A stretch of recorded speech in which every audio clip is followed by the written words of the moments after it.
Vandag voer ons debat oor 'n groot onderwerp, plaasmoorde. Veral na die onlangse Red October beweging word die onderwerp polities verskillend geïnterpreteer.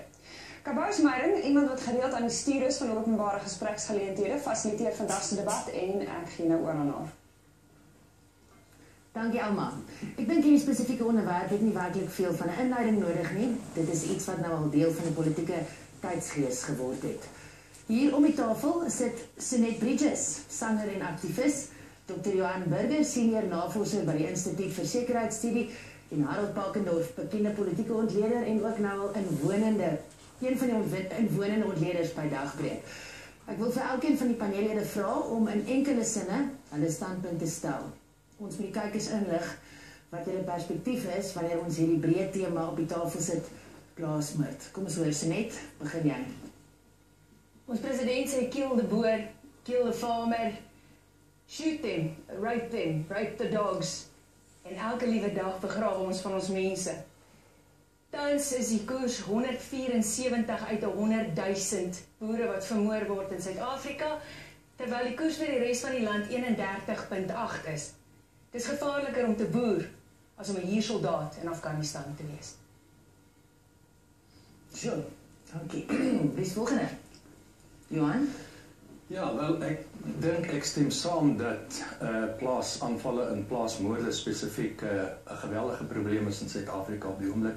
Kan nie ontken word nie as jy na die syfers kyk, en ek het al dikwels hierdie berekening gedoen, dan is dit 3 keer gevaarliker om 'n boer te wees as om 'n gewone lid van die publiek te wees, en 2 keer gevaarliker as om 'n polisieman te wees. En as 'n mens kyk na die syfers wat ons nou het, dan is die aantal boere, en ek praat nie boere, nie eers hulle familie en werkers nie, dan is daar al meer boere tot einde September hierdie jaar vermoor as die hele verlede jaar. En ek dink die regering en dan spesifiek die polisie skiet tekort in terme van die strategiese benadering wat hulle het om hierdie aanvalle op te slaan. Dankie Johan. Harold. Kijk, daar is sonder twyfel te veel misdaad in die land, daar is ook te veel geweldsmisdaad in die land, en te veel mense op plattelandse gebiede word vermoor. Daaroor is dit, ons hoef nie te argumenteer daaroor. Die vraag is, hoe benader ons dit? Ek dink ons moet dit sien as 'n misdaadprobleem, as 'n polisieprobleem, en nie enige donker motiewe daarin toe te skryf. Nou ja, nadat die standpunte duidelik is, neem ons 'n kort advertentiebreek, gaan maak solank vir jou 'n koppie koffie en haal die basem, en die volle gesprek begin net hierna.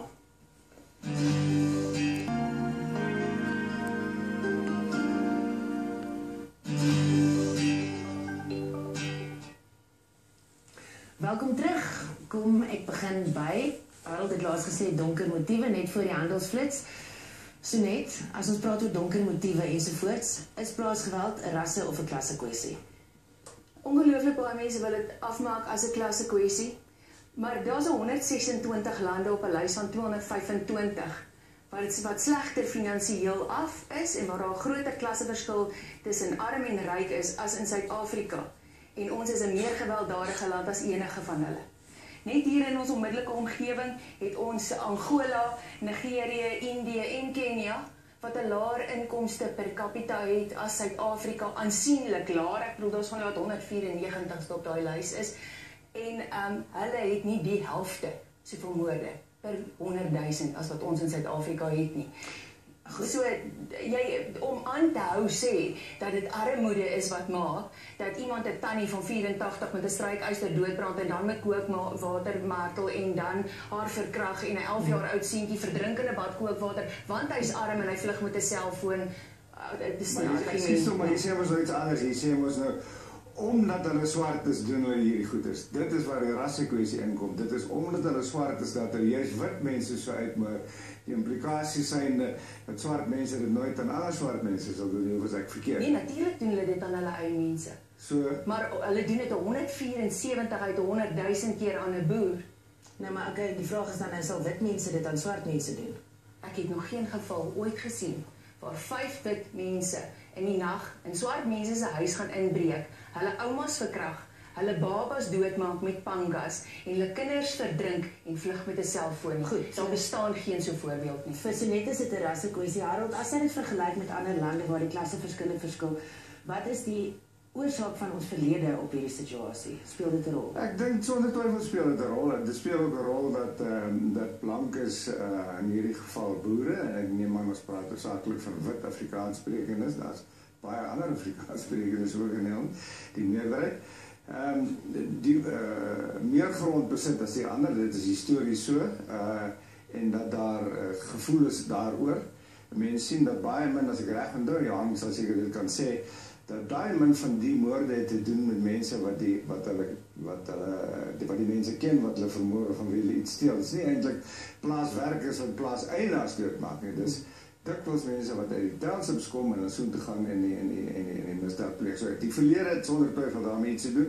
En die ander aspek daar sonder twyfel ook, is dat op te veel plase is daar net eenvoudig 'n bietjie van 'n laissez-faire benadering tot veiligheid. Nie almal is ingestel op veiligheid. En dan mag ons sê, is dit regtig nodig en is dit nie kommentaar op die land nie? Natuurlik is dit kommentaar op die land, maar jy moet dit nog in ag neem. Jy moet nog dubbel versigtig wees. As dit so is dat jy 'n 2 keer groter kans het of 'n 3 keer groter kans het om aangeval te word, dan moet jy 2 of 3 keer meer versigtig wees. En terloops, ek hou nie van die woord aanvaller nie. Dit is polities gelaai. Ek dink 'n moord is 'n moord is 'n moord. Of by my in Randburg plaasvind of Ventersdorp op 'n plaas is 'n moord en onaanvaarbaar.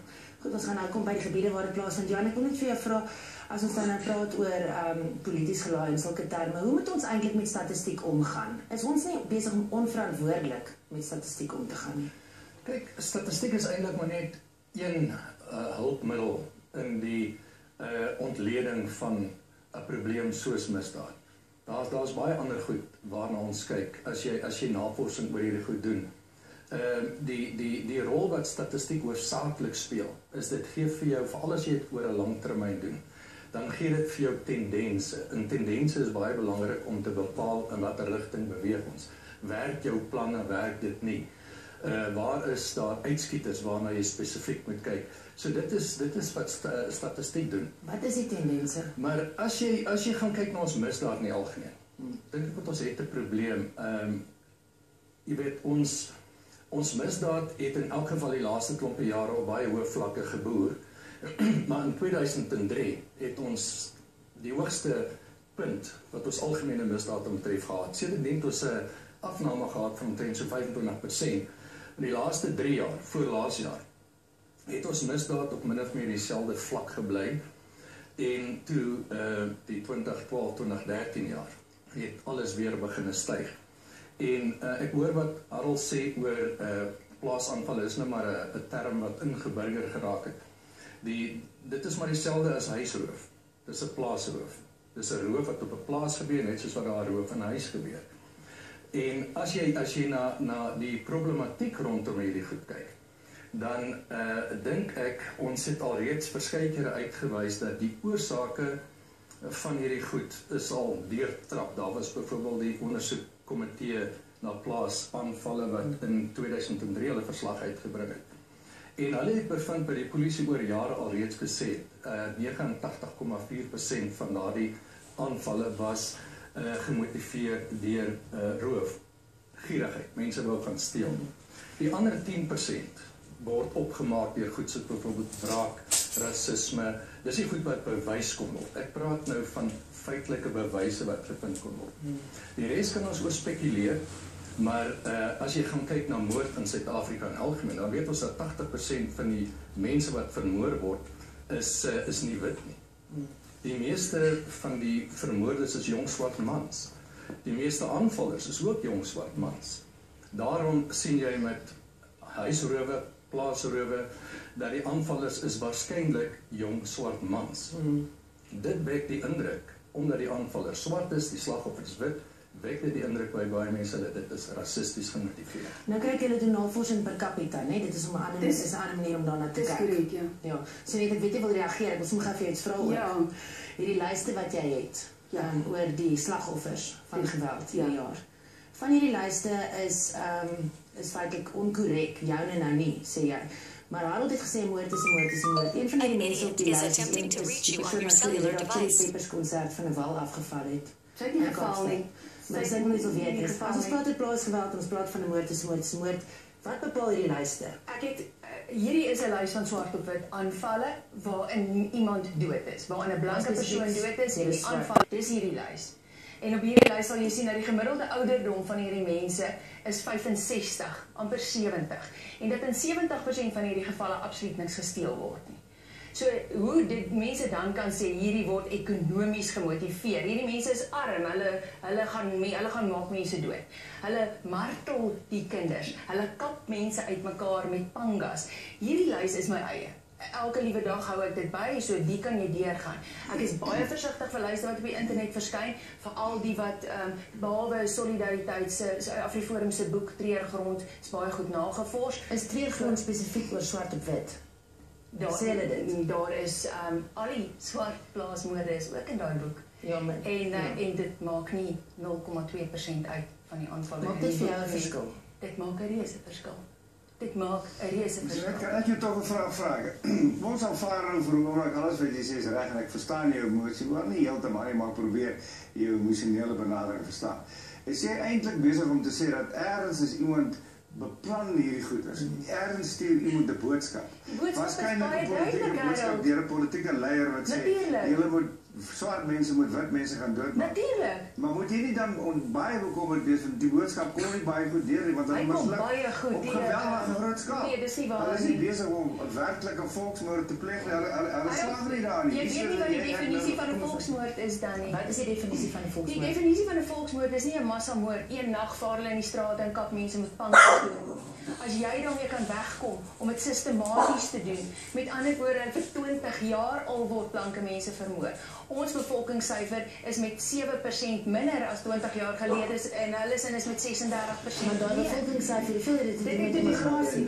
Dit het te doen met immigrasie, maar ons redes vir immigrasie. Kan ek net sê ek wil by die emosie verbykom. Ek meen ek kan die emosie verstaan. Ek leef met hierdie goed al sedert 1998 saam. Terwyl ek in die polisie was. Ek was vir omtrent 6 jaar voorsitter van 'n spesiale komitee wat na plaasveiligheid moes kyk. En ons het moeite gedoen. Ek kan jou die versekering gee, ons het geweldig moeite gedoen. Elke plaasaanval gaan ondersoek. Ons het met vliegtuie, helikopters gaan kyk. Ja. Ons het met mense gaan praat. Ons het reeds voor die komitee van ondersoek na plaasaanvalle hulle verslag in 2003 uitgebring. Het ons 'n opname gemaak van hierdie aanvalle en wat dit gemotiveer het. En die belangrike ding waarna ons gekyk het, is of daar enige bewys hoegenaamd dat daar 'n georganiseerde veldtog is. Voorbedagte rade. Ja, of enige beplanning, enige struktuur. Jy weet, ek kan vir jou, ons het waarskynlik nie nou tyd nie. Ja. Daar was Blackjack. Daar was beweringe oor 'n video vir opleiding van plaasaanvallers. Ons het al hierdie goed gaan ondersoek en verskeie ander. Daar was 'n lid van die kommando hier in Bakkerstroom of iewers wat beweer het hy het bewyse gevind. Ons het hom gaan 'n onderhoud met hom voer by die kommando kantoor in Heidelberg. En ons het al sy aansprake weer lê. En dit was nie omdat ons het wou ken nie. Laat ek gou vir jou vra, ekskuus ons hart teen tyd. So wat was die uiteinde? Die einde was dat ons geen bewyse kon vind tot op hierdie dag van voorbedag van 'n organisasie. Maar jy het 'n president wat op 'n verhoog klim by 'n stadion wat voor duisende mense sing Kill the Boer. Jy het sopas 'n Julius Malema wat 'n politieke party kon stig in hierdie land en wat sê Kill the Boer, kill the ek gee jou 'n breek. Harold, ken jy so net musiek? Nee. Okay. Vind jy nie almal sing deesdae so teen mekaar nie? Nee, ek het in my hele lewe nog nooit iemand aangehits om 'n moord te pleeg of om iemand anders skade te doen nie. Jy staan op 'n verhoog en hy sê ons moet die grond vat. As die boere nie wil deel nie, moet hulle gaan of hulle sal spyt wees daaroor. Ek hoor jy is nie vra oor aanhits, want dit is my 'n interessante kwessie. Kyk, ons praat eintlik vandag oor die politieke interpretasie van plaasgeweld. So net die rassistiese mobilisasie, dit is waarvoor baie mense jou vra. Nee, is dit nie 'n aanhitsing ook nie? Daar's geen rassistiese mobilisasie nie. Ons is, lyk my, die enigste minderheidsgroep in hierdie land wat nie mag praat oor die goed wat ons pla nie. Al die ander Dis nie gevoel, nee, ek verstaan dit. Daar was Wie kinders in is Diepsloot. ons? Wie is ons? Daar was 300 van ek dink daar's Nee, daar was 3 miljoen toevallig nie Afrikaans 300 van sprekers. ons nie. Maar wie is ons? Kom ons vra dit gou. Ja, wie is ons? Namens wie jy voel dat jy dit alles kan sê. 30.000 mense het tot op hede die petisie geteken om te ondersteun wat ons doen. Maar jy Ons kan het nie nog namens Ek jy kan kan nie namens namens 30.000 Afrikaans mense sprekers praat. praat So nie. die 30.000 van ons wat dan op skrif gegrief is, ons kan gaan stap. As mense in Diepsloot vir 4 dae protes kan hê oor 2 kinders wat daar vermoor is, als aan die brand steek en sê daai mense moet gevang word want hulle wil iets aan hulle doen, kan ons seker na 20 jaar van plaasmoorde, en ek het 'n geweldige groot steun in die platland hiervoor, kan ons opstaan en sê Nee, dis nou natuurlijk genoeg. kan. Jy Nee, verhaal, kan. dis die oplossing nie as hulle net namens 30.000 wit Afrikaners neem ek aan praat. Nee, baie van die Engels. Engels ook. Maar wit. Ja. Is die oplossing nie dat hulle politieke partye stig sodat hulle die res van die Afrikaners daar uit kan hou nie? Nee, laat ons maar minder steen kry met die Vryheidsfront. So ek dink nie ons sal hulle tyd mors nie. Maar dit is 'n baie moeilike as Julius Malema en dis nogal kommerwekkend. Wil jy 'n politieke party Nee, ek stig? het geen behoefte. Ek is 'n aktivis, nie 'n politicus nie. Nee, maar jy Dis kan ook regtig hoekom moeseer. ek Ek vir sê nie jy een moet ding moeseer. op hou en Nee, nie jy vir moet die hele moeseer. land se probleme nie. As ek die hele land se probleme wou oplos, dan het ek 'n politicus geword. Maar ek dink die probleem lê by wie is ons? Dis Dis 'n reg. kwessie wat 'n Dis klomp reg. Afrikaners vies maak, soos jy nou self weet. Ek praat net namens mense wat vir my 'n mandaat gegee het om namens hulle te praat, en dit is 50.000. Dis genoeg mense en hulle griewe maak ook saak. Natuurlik ja. Ja, Dis okay. reg so. Ons het nie baie tyd oor nie, Johan. Jy weet nou wat die feite is. Is daar oplossings? Net voor ek dit sê, wil ek net sê ek stem met haar saam oor hierdie musiek wat gemaak word, liedjies wat gesing word, wat 'n klimaat skep. En ek dink dit is vir ons almal 'n groot bekommernis. Dat mense wat hierdie goed, dit is soos as die polisiekommissaris of die minister sê, jy weet, shoot the bastard. Hoe interpreteer daai polisieman dit? Nou dieselfde as jy op 'n verhoog klim en jy's populêr en jy het steun en jy sing 'n lied skiet die boer. Dieselfde implikasie. So jy kan nie net veroordeel wat die polisiekommissaris sê. Veroordeel as hy sê shoot the bastard en dan veroordeel jy nie Julius Malema wat sing skiet die boer nie. Maar daar is So wel jy- baie liedjies op baie platforms. Ja, maar ek wil weet dit net dan. dit maak dit nie reg nie. So ek dink 'n mens moet bewus wees daarvan dat jy moet versigtig wees om onnodig emosies op te jaag en klimaat te skep vir hierdie soort van goed. Oplossings. Maar die oplossings aan betref. Kyk toe ons nog die ou landelike beveiligingsplan gehad het. Het hy baie goed gewerk. Ons het moorde afgebring van 142 na iets in die 60s. Toe kom president Mbeki en hy skaf die commando's af. Toe die commando's sneeuwel die plan oor. Ja. Toe kom die minister nou en in 2010 kondig hulle 'n landelike beveiligingsstrategie af. Die strategie is 'n baie breë strategie. Soos om met 'n halgeweer na 'n teiken 'n kilometer ver te skiet. So wat moet ons doen? So ek dink ons moet teruggaan na 'n gefokusde ding, want daar's geen twyfel nie. Die feite wys mense in landelike gemeenskappe en veral boere op plase is meer uitgelewer as gevolg van hulle isolasie en 'n klomp ander faktore as die gewone landsburger. En daarom dink ek daar moet 'n gefokusde strategie wees op daardie probleem. Wat is die strategie, Harold? Ek dink die afskaffing van die commando's is 'n groot fout geweest. Dit beteken dat daar baie minder patrollies, baie minder sigbaarheid, dat dit makliker is om weg te kom, makliker is om nie onbereik in te vang. Ek dink as ons dit van daardie hoek af benader, is ons naby 'n oplossing, maar ons kan nie jy gaan nêrens kom as jy die indruk laat as jy die probleem wil oplos. Ek weet nie wat jou ander motiewe dalk mag wees nie en ek hoop jy het nie ander nie. Gaan jy nêrens kom deur op die manier 'n halwe rassistiese kleur te gee aan die misdaad. Die misdaad moet as misdaad hanteer word. Dit is die gewone misdaad nie. In die eerste instansie kan 'n mens geen probleem oplos as jy nie die probleem herken en aanspreek nie. As jy die populistiese retoriek wat hulle elke dag van verhoog afskree, ons is settlers en kolonialiste en ons het al die grond gesteel en ons het al die besighede gesteel en ons het al die myne gesteel, as daai goed elke dag gesê word, of dit vir 5 miljoen of vir 10 miljoen volgelinge is, dan gaan dit nie 'n klimaat skep waarin daar enige reparasies kan plaasvind nie. Ons hoor jou, ons hoor die wekroep. Sonet, baie dankie. Ek wil net op 'n positiewe noot eindig deur self te sê dat die Tonsie Mini wat van die wal afgeval het in Kaapstad, wat u weet gejaag is met iemand deur 'n mes, is ook deur 'n breinvrou gehelp. Sy het probeer om haar lewe te red. Maar hierdie goeders word nie genoem as ons praat oor kleur nie. Baie dankie aan al die paneellede. Dit was vandag se debat.